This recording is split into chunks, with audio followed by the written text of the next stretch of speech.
আল্লাহ রাব্বুল আলামিন বলছেন, ও আমার হাবিব, দুনিয়ার জীবন যখন মানুষের শেষ, ওই জীবন শেষ হওয়ার পরে আমি আল্লাহ রাব্বুল আলামিন হাসরের ময়দান কায়েম করার পরে আপনাকে এমন একটা মাকামে মাহমুদে বসাবো, যেই সম্মান দুনিয়ার কোনো পয়গম্বর তো দূরের কথা আল্লাহ কাউকে দেনই নাই। ওই মাকামে মাহমুদে বসার আল্লাহ নবীর সবচেয়ে বড় যে এটা ব্যাপার হবে, হাসরের ময়দানে যা ঘটতেছে রব্বুল আলামিন আহকামুল হাকিমিন হিসাবে যেরকম দেখবেন, আল্লাহ নবীকে এমন জায়গায় বসাবেন আমার নবীও পুরা হাসরের ময়দান দেখতে পাবে। আল্লাহ বলছেন, ও আমার হাবিব, যখন ঈমান আনলো মুসলমানরা প্রথম পর্যায়ে ঈমানদারদের উপরে কি পরিমাণ অত্যাচার হয়েছে কে জানে না। হযরতে বেলাল রাদিয়াল্লাহু তাআলা আনহুর প্রতি কি অত্যাচার হয়েছে, সুমাইয়া রাদিয়াল্লাহু তাআলা আনহাকে কিভাবে বর্ষা নিক্ষেপ করে দিয়ে খানায় কাবায় শহীদ করে দেওয়া হয়েছে, খুবাইব রাদিয়াল্লাহু তাআলা আনহুকে কিভাবে কয়লার উপরে দেওয়া হয়েছে, খাব্বাবকে কি অত্যাচার করা হয়েছে। মক্কার মানুষের এই ঘটনাগুলা নবী আপনি দেখছেন, কিন্তু আজকের দিনটা ভিন্ন। ইয়া রাসূলুল্লাহ, ইয়া হাবিবাল্লাহ, আজকের দিনে আপনি দেখতে পাবেন, আপনি যখন হাসরের ময়দানে দাঁড়ায় গেছেন তখন আল্লাহ রাব্বুল আলামিন আপনাকে দেখাবেন, কতকগুলা মানুষকে ফেরেশতাকে দায়িত্ব দিবেন, হাঁকায় হাঁকায় নিয়ে আসো। আল্লাহ বলছেন তাদেরকে নিয়ে আসতে শুরু করা হবে, তবে তার আগে আল্লাহ বলছেন আপনি দেখবেন, ওয়ালাউ তারা ইযু কিফু আলান নারি ফাকালু ইয়া লাইতানা নুরাদ্দু ওয়ালা নুকাযযিবা বিআয়াতি রাব্বিনা। আল্লাহ বলছেন, ও আমার হাবিব, আপনি দেখতে পাবেন কতগুলা মানুষকে ফেরেশতারা হাঁকায় হাঁকায় নিয়ে আসতেছে। ওয়াসিকাল্লাযীনা কাফারু ইলা জাহান্নামা যুমারা, গুঞ্জন করতে করতে করতে করতে ভ্রমর যেরকম করে নিয়ে আসে, ছোট্ট ছোট্ট দল বানানো হয়েছে, পিটায় পিটায় তাদেরকে নিয়ে আসা হচ্ছে। আল্লাহ বলছেন, হাত্তা ইযা জাউহা ফুতিহাত আবওয়াবুহা, যেন চিনে তাকে পাসওয়ার্ড দেওয়া আছে, জাহান্নামের সামনে আসার সাথে সাথে জাহান্নাম খুলে গেছে। ওয়াকালা লাহুম খাজানাতুহা, তাদেরকে বলা হবে এই তো তোমাদের প্রাপ্য স্থান, দেখতে পাইছো নাকি? আল্লাহ রাব্বুল আলামিন বলছেন, যেই না সেখানে দাঁড়াবে আপনি দেখবেন ইযুকিফু আলান্নার, জাহান্নামের সামনে দাঁড়ায় গেছে।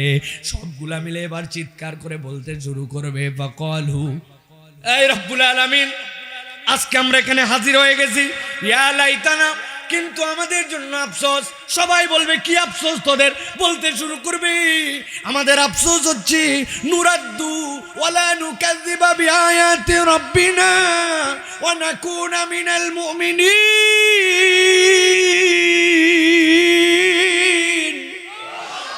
আয় আল্লাহ, আমাদের আফসোস হচ্ছে এসেই তো গেলাম এখানে, একটা মাত্র সুযোগ, তাই আমাকে একবার কেবল দুনিয়ায় ফেরত পাঠায় দাও। নুরাদ্দু, দুনিয়ার থেকেই তো এখানে আসছিস, আবার কেন দুনিয়ায় যেতে চাস? আল্লাহ, দুনিয়ায় দুইটা কাজ আমরা ভুল করে আসছি। এক নম্বরে নুকাযযিবু বিআয়াতি রাব্বিনা, আমি রব তোমার আয়াতগুলা চেনার পরেও, তোমার আয়াতগুলা বোঝার পরেও তোমার আয়াত অস্বীকার করে আসছিলাম। ওয়া নাকুনা মিনাল মুমিনিন, আর আমাদের ইমানে একটু ঘাটতি ছিল, একবার কেবল ফেরত পাঠাও, এবার গেলে দেখবে আল্লাহ আমরা পাক্কা পাক্কা ইমানদার হয়ে আসব। আওয়াজ দিয়ে বলেন তো, ওই ময়দানে যাওয়ার পরে ফেরত আসা যাবে তো?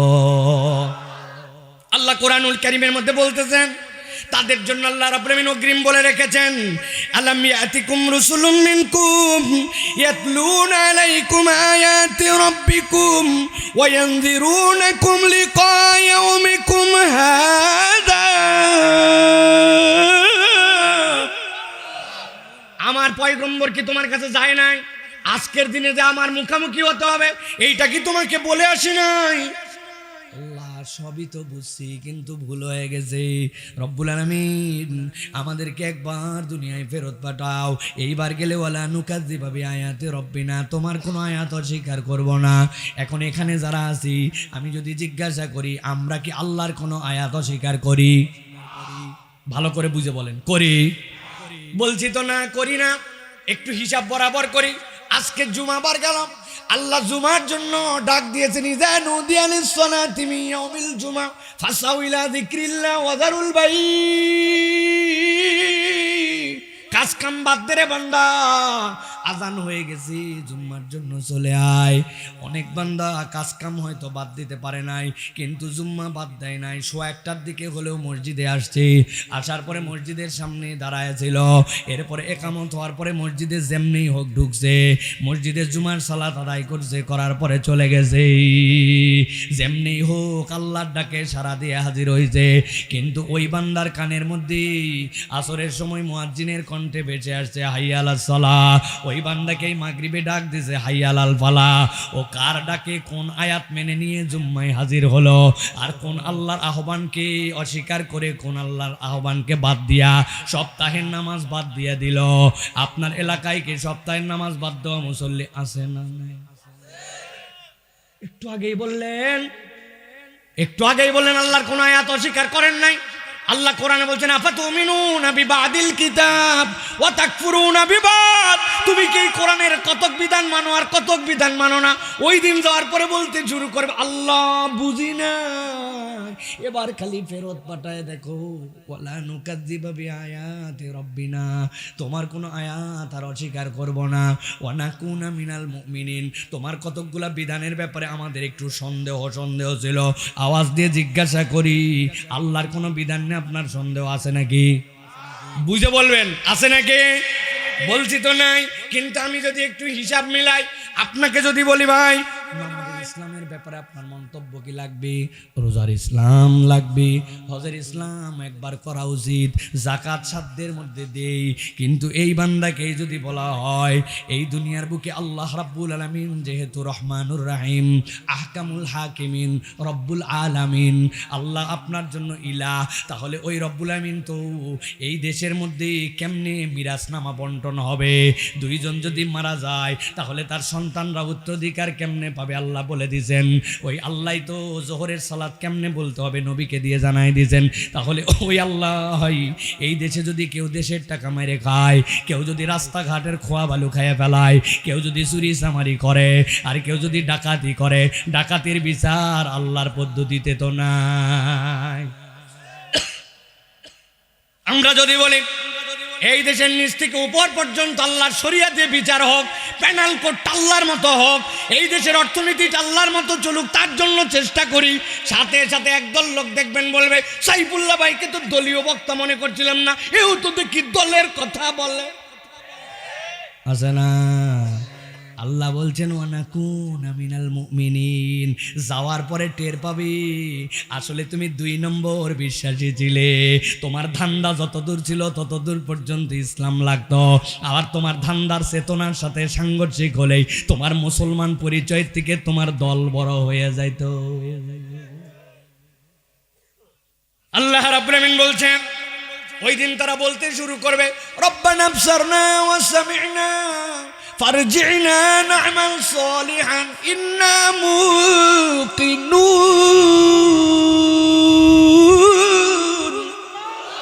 আয় রব্বুল আলামিন আমাদেরকে একবার কেবল দুনিয়ায় ফেরত পাঠাও। রব্বানা আবসারনা ওয়া সামি'না, আজকে সব দেখে ফেলছি আল্লাহ, সব দেখে ফেলছি আল্লাহ, সব শুনে ফেলছি আল্লাহ। আল্লাহ রাব্বুল আমিন সূরা জুমারের 31 নম্বর আয়াতে 71 নম্বর আয়াতের শেষে সেটা বলে দিয়েছেন, ক্বালু বালা ওয়ালাকিন হাক্কাত কালিমাতুল আযাবি আলাল কাফিরিন। ওই দিন যাওয়ার পরে আল্লাহ ফেরত আসতে চাই, দেখে ফেলছি সব, এই কথা কাজ দিবে না। কিন্তু তারপরেও জিজ্ঞাসা করা হবে কেন ফেরত আসতে চাও? বলতে শুরু করবেন না আমাল সালিহা। আল্লাহ একবার ফেরত পাঠায় দেখো, এইবার গেলে আমরা 100% ভালো কাজ করব। তার মানে বোঝা যায় দুনিয়ায় থাকতে তার 3 নম্বর ঘাটতি ছিল, নামাল সালেহা, নেক কাজ করে নাই। কথা একদম পান্তা ভাতের মতো সহজ, কিন্তু এর গভীরতা না বুঝলে এই কথাই আমাদের ধরা খাওয়ার জন্য যথেষ্ট। আমরা কি নেক কাজ করি না? করি না? কি কি নেক কাজ করি? হুজুর নামাজ পড়ি, রোজা রাখি, হজ করি, যাকাত দেই, এইগুলাই হচ্ছে আমাদের জন্য নেক কাজ। ঠিক কিনা? কথা বললেন না? ঠিক কিনা? আমি বললাম ঠিক না? নামাজ রোজা হজ যাকাত এগুলো একটাও নেক কাজ না, আমলে চলে না। হুজুর এক নামা নামাজ রোজা হজ যাকাত নেক কাজ না কোত্থেকেই হুজুর নিয়ে আইছে। চলেন একটুখানি আমরা কথাটা বুঝি, ক্লিয়ার করি। অর্ধেক কথা আবার কাট করে প্রচার করে দিয়ে আমারে ফাঁসায় দিয়েন না। ভালো করে বোঝেন। আপনাদের এলাকায় মুরব্বীরা কথা বলবেন, আপনাদের এলাকায় যুবকরা বলো, স্কুল আছে ভাই? প্রাইমারি স্কুলের কি কোনো ড্রেস আছে? ঢোকার কি কোনো টাইম আছে? স্কুলের কি পাস মার্ক আছে? স্কুলে ঢোকার টাইম 8:30। স্কুলের ড্রেস উপরে ব্লু কালার, নিচে কালো প্যান্ট। স্কুলের পাস মার্ক হচ্ছে কমসে কম 33। এরকমই তো হয়ে থাকে, ঠিক কিনা? এখন এক ছেলে বলতেছি, যাদের সকালবেলা ঘুম ভাঙ্গে তারা যাবে 8:30টায়, আমার অত ঠেকা নাই, যখন উঠবো তখন যাব। একদিন 9টা আর একদিন 9:30 হবে। বলছে যাদের ড্রেস নাই তারা খালি ব্লু কালার আর কালো। আল্লাহ আমার বাপে যথেষ্ট দিছে, একদিন শার্ট, একদিন প্যান্ট, একদিন কোট, একদিন গেঞ্জি, একদিন ফতুয়া। দেখল তোদের জামা কাপড় নাই জন্য এক ড্রেস, আমার প্রচুর ড্রেস, যেদিন ইচ্ছা সেদিন পরে যাব। মানবে? বলছে আমার পরীক্ষায় অংশগ্রহণ করাই তো বেশি, পাশ ফেলাবার কি জিনিস, আমি যা পাবো তাই 5 নম্বর, 20 পালেও পাশ দেওয়া লাগবে। কথা বলো ভাই, হবে? ঠান্ডা মাথায় বুঝিন, ইসলাম যদি একটা ইনস্টিটিউট হয়, complete code of human life হয়, আল্লাহর দেওয়া যদি জীবন বিধান হয়, ওর একটা ফান্ডামেন্টাল টার্ম আছে, বুনিয়াল ইসলাম ও আলা খামসিন। ইসলামের 5টা বেনা আছে, এই স্টেজের 4টা খুঁটি আছে, এর উপরে এইটা দাঁড়ায় আছে। ইসলামের 5টা বেনা, ওইটা না থাকলে আপনার সাথে ইসলাম নাই। আপনাকে নামাজ ইমান আনলে পড়া লাগবে, রোজা ফরজ হলে রাখা লাগবে, যাকাত আপনার ওয়াজিব হয়ে গেলে দিয়ে দেওয়া লাগবে, আপনার জন্য হজ ফরজ হলে করতে হবে। এইটা যদি আপনি না করেন ইসলামের মধ্যেই থাকতে পারবেন না। স্কুলে ঢোকার টাইম আছে, ড্রেস আছে, পাস মার্ক আছে, ইসলামের পাস মার্ক এইটা। এবার বুদ্ধি কাটায় বলেন, যেইটা না থাকলে পাস মার্ক থাকে না, ওইটা কি একমাত্র ভালো কাজ? আল্লাহ বলতেছেন, এই জন্য আল্লাহর কাছে বলতে শুরু করছে, রব্বানা আবসারনা ওয়াসামি'না ফারজি'না। আল্লাহ দেখে ফেলছি, শুনে ফেলছি, পাঠায় দাও দুনিয়ায় নামাল সালেহা। যদি নামাজের কথা থাকতো বলতো নামাল সলাতান ওয়া যাকাতান ওয়া সিয়ামান। আল্লাহ বলছেন না, আল্লাহর কাছে যাওয়ার পরে বলতে শুরু করবে, আল্লাহ ঘাটতি পড়ে গেছে, ঘাটতি পড়ে গেছে। কিসে ঘাটতি পড়ছি? আল্লাহ আমাদের আমল নামায় কোনো নেক আমল নাই, এবার পাঠায়া দেখো ভালো কাজ করে আসবো। আল্লাহ বলতেছেন ওই দিন এই কথা শোনা হবে না, এই জন্য দুনিয়ায় থাকতে ভালো কাজের বুঝ নিয়ে যাও। লিল মুমিনি আলাল মুমিনি সিত্তু খিসাল। একজন ইমানদারের জন্য আরেকজন ইমানদারের কমসে কম 6টা দায়িত্ব আছে। অসুস্থ হয়েছে আপনি দেখতে যান, কোনো দুনিয়াবি স্বার্থ নাই। মারা গেছে জানা যায় যান, হাঁচি দিছে আলহামদুলিল্লাহ শুনলেই আর হামুকাল্লাহ বলেন।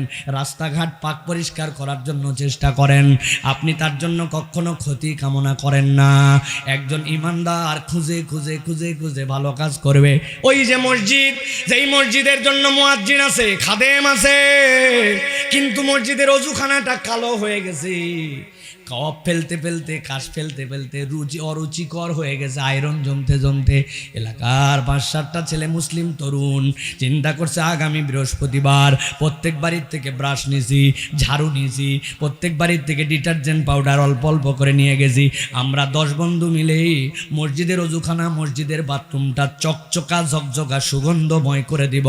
মসজিদের জায়নামাজগুলা ময়লা, 10 বছর ধোয় না, করকরা হতে হতে মনে হচ্ছে যেন পাকা পরোটা হয়ে গেছে, কেউ খবর নেয় না। ওইটা ইমামের কাজ, মুয়াজ্জিনের কাজ, কিন্তু আপনারও কাজ। আপনি মসজিদটা সাফ করে দিয়েছেন, রাস্তাটা অল্প একটু এক জায়গায় ভাঙছে, 2 কোদাল মাটি দিয়া পুরা কাজ হবে না, কিন্তু কিছুটা হলেও মানুষের জন্য আরাম হবে। আপনি খুঁজে খুঁজে যখন ভালো কাজ করতে শুরু করছেন, নামাজ রোজা হজ যাকাত বাদ দিলে তো ইসলামই নাই। কিন্তু আল্লাহ বলছেন এইভাবে যখন অ্যাকাউন্ট তার ভরাতে শুরু করবি, হাসরের দিনে আসার পরে দেখবি আল্লাহ তার রাস্তা একটা বের করে দিছে। মুরব্বি ডায়লগ দেয়, আমি অবসর, হাতে তার সময় এত অপুরান, কাজ নাই বলে, কিন্তু এই মুরব্বি ঘড়ি দেখে 1:29:34 আরো 26 সেকেন্ড আছে জোহরের, মসজিদে ঢুকতে চায় না। ওই লোক 2 রাকাত দুখুলুল মসজিদ পড়ে না, তাহিয়াতুল মসজিদ পড়ে না, সালাম ফিরানোর সাথে সাথে ভোঁ করে বাড়ায় যায়। একটু ওজিফা নাই, একটু তেলাওয়াত নাই, একটু জিকির নাই। 40 বছর আগেও যা হায়াত ছিল এখনো তাই আছে। মক্তবের মধ্যে 10টা সূরা মুখস্থ করছিলাম, আজকে আমার বয়স হয়ে গেছে 40 বছর। 10 সূরা মুখস্থের সময় ছিল 10 বছর, টোটাল বয়স 50। এরপরে বাচ্চা হয়েছে, সংসার হয়েছে, জমি জমা হয়েছে, টিনের বাড়ির থেকে পাকা বাড়ি হয়েছে, আল্লাহ সহায় সম্পদ দিয়ে ইজ্জতলা করছে। কিন্তু 40 বছরে 11 নম্বর সূরা মুখস্থ হয় নাই, উল্টা আরো না পড়তে পড়তে 2-3টা সূরা ভুলে গেছে। এরকম মুসলমান আমাদের এলাকায় নাই। আমার আল্লাহ রাব্বুল আমিন এই জন্য বলছেন সাবধান হও, সাবধান হও, ওই দিন যাওয়ার পরে বড় বিপদ হবে। আল্লাহ কোরআনে বলতেছেন ওয়ালাউ তারা ইযিল মুজরিমুনা নাকিসু রুসিহিম ইনদা রাব্বিহিম রব্বানা আবসারনা ওয়া সামি'না ফারজি'না না'মাল সালিহান ইন্না মুকিনুন।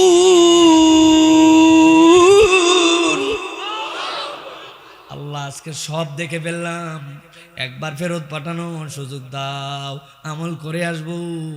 আল্লাহ বলছেন যখন তোমার ডাক এসে যাবে এক চুলো সময় নাই, হাসরের ময়দান অনেক দূর, কিন্তু মারা যাওয়ার সাথে সাথে বান্দার আমল নামা কিন্তু শেষ। ওই মৃত্যুই তার জন্য হাসর শুরু হয়ে যায়, ঠিক কিনা? আমার কথায় আপনি ঠিক ব্যাঠিক বলতে পারবেন না। নবীজি বলতেছেন ওই কবর কারোর জন্য হুফরাতুম মিন হুফারিল নার, ওই কবর তার জন্য জাহান্নামের খন্দক হয়ে যাবে। আবার কার জন্য রাউদাতুম মিন রিয়াদিল জান্নাহ, ওই কবরই তার জন্য রিয়াদুল জান্নাহ হয়ে যাবে। সুবহানাল্লাহ। স্টেশনের প্যাসেঞ্জার দেখে, ওয়েটিং রুম দেখে বোঝা যায় কোন ক্লাসের প্যাসেঞ্জার।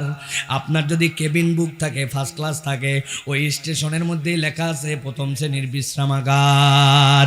ওইখানে আপনার টিকিট দেখায় ঢুকতে হয়, যদিও থাকবেন 5-7-10 মিনিট। আল্লাহ বলতেছেন কবরে আসার পরে তুমি মনে করছো কবে পরকাল, তোমার পরকাল এখান থেকেই শুরু হয়ে যাবে। আর ওই ডাক আসার কোনো নির্ধারিত ডেট নাই। এই জন্য আল্লাহ বলছেন সাবধান হও, সাবধান হও। আল্লাহ রাব্বুল আমিন তোমাকে জাহান্নামে নিতে চান না, কিন্তু ওই দিন যাওয়ার পরে আফসোস করা লাগতে পারে। আজকের থেকে প্রস্তুত হওয়া লাগবে। রাজি তো?